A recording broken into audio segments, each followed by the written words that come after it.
ऐसी है रानी फूटा का बाजी का नाम है। मेरी नाम सुनकर यहाँ के जितने विधायक हैं सभी तानाशाही की बातें कहा करते हैं।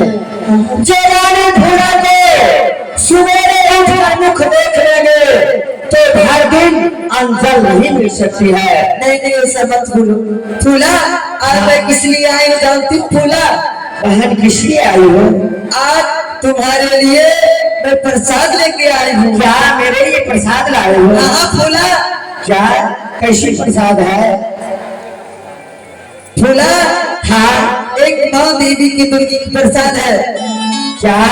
हाँ फूला देवी माँ दुर्गा की दी हुई प्रसाद। हाँ क्या आपने दुर्गा माँ के मंदिर पूजा करने के लिए गई थी? हाँ फूला क्यों बड़ी गौतमी?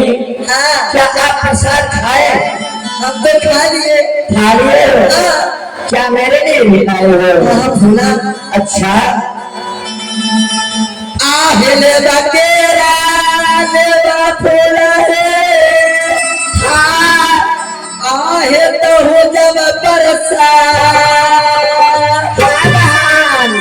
आले बकेरा लेवा फूला हो जब बरसात रे। आग पनोर देवा फूला आयो तो बरसात। तेरे लेवा फूला हो जब बरसात रे।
क्या मैं अकेली प्रसाद नहीं खाऊंगी? अकेली खाना फूला बहन किसी को मत देना। किसी को मत देना। हाँ फूला तो खा लो ना बहन। मैं खा लिया मेरा मन भर गया फूला। क्या आपने प्रसाद खा चुके हो? हाँ तो ठीक है बहन, मैं आज ये प्रसाद देवी माँ दुर्गा के दिए प्रसाद मैं अवश्य खा लूंगी। ठीक है फूला।